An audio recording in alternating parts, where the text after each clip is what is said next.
तमिलनाडु में विधानसभा चुनाव के नजदीक आने के साथ ही तमाम राजनीतिक दलों ने प्रचार अभियान तेज कर दिया है। राजनीतिक पार्टियां कल्याणकारी योजनाओं के विस्तार और वित्तीय सहायता देने का वादा कर रही हैं। लेकिन राज्य की दिहाड़ी करने वाली महिला मजदूरों के सामने सबसे बड़ा संकट रोजी रोटी का है। कई महिलाएं शॉर्ट टर्म या कॉन्ट्रैक्ट बेस्ड नौकरी करती हैं। वो बताती हैं कि अनियमित काम और बढ़ती महंगाई की वजह से परिवार का पेट पालना उनके लिए मुश्किल हो रहा है। நாங்க இப்போ கூலிக்கு போனா தான் எங்களுக்கு சாப்பாடும் இல்லைன்னா இல்லை. வாரத்தில் 3 நாள் 4 நாள் போய் என்ன பண்ண முடியும்?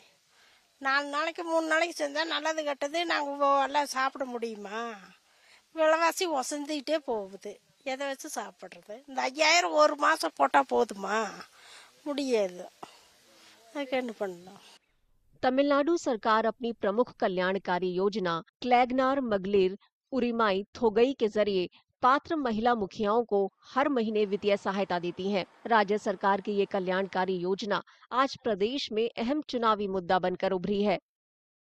हालांकि कुछ लाभार्थियों के लिए सरकारी योजना राहत लेकर आई है। கிடைக்குது கிடைக்குது நாங்களும் வாங்கணும். இந்த 5000 ரூபாய் வாங்கிட்டோம்.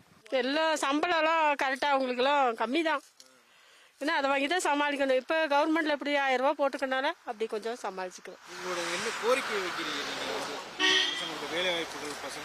பசங்களுக்கு வேலை வாய்ப்பு கொடுத்தாங்க, கவர்மெண்ட் வேலை கிடைச்சுன்னா ஒரு உதவியா இருக்கும்.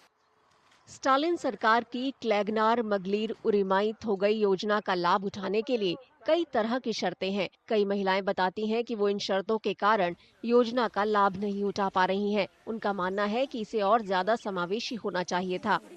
5000 ரூபாய் எங்களுக்கு இல்லைங்க, அந்த மகளிருக்கு ஏறி இருக்கு. நாங்க பென்ஷன் வாங்குறவங்களுக்கு இல்லைங்க, எங்களுக்கு பென்ஷன் வாங்குறவங்களுக்கு 1200 ரூபாய் கிடைக்குது, மாசம் கிடைக்குதுங்க. எங்களுக்கு முடிஞ்ச அளவுக்கு எங்களுக்கு மனசாட்சிக்கு பண்ணியிருக்கிறாங்க, இல்லைன்னு சொல்றதுக்கு இல்லைங்க. வீடு வசதி கொடுத்துருக்குறாரு, வீடு கட்டி கொடுத்துருக்குறாங்க. இல்லாதவங்களுக்கு இன்னும் கட்டி கொடுக்குறேன்னு இருக்காங்க. இடம் வாங்கி இல்லை, இடம் இல்லாதவங்களுக்கு இடம் வாங்கி கொடுக்குறேன், கட்டி கொடுக்குறேன்னு சொல்லியிருக்கிறாங்க. எங்களுக்கு நாங்கள் மகளிர் பணம் வாங்கலை. எங்களுக்கு கவர்மெண்ட் அனாதி பணம், இந்த கணவனோட கைவிட்டப்பட்டது அதுதான் வாங்குகிறோம்.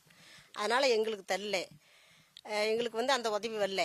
அதாவது கொடுத்தது கவர்மெண்ட் எல்லாத்துக்கும் சரி சம்மா 5000 கொடுத்தா ரவுண்டாயிரமா கூட பிரித்து கொடுத்துருக்கலாம் எல்லாத்துக்கும். எனக்கு இங்கே ஏழு நிறைய இருக்கிறாங்க, நமக்கு இங்கே ஏழு நிறைய இருக்கிறாங்க. அவங்க கொஞ்சம் பாதிப்படுவாங்க. கொடுக்காமையே இருந்திருந்தா கூட பிரச்சனை இல்லை. இப்போ கொடுத்து எல்லாத்துக்குமே கொஞ்சம் மனசு சங்கட்டும்.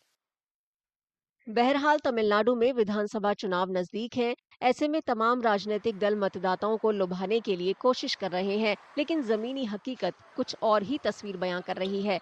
राज्य में बेशक सरकारी योजना चल रही है, लेकिन इनका लाभ कुछ लोगों तक ही सीमित है। ऐसे में उनकी चिंताएं चुनाव नतीजों को प्रभावित कर सकती हैं।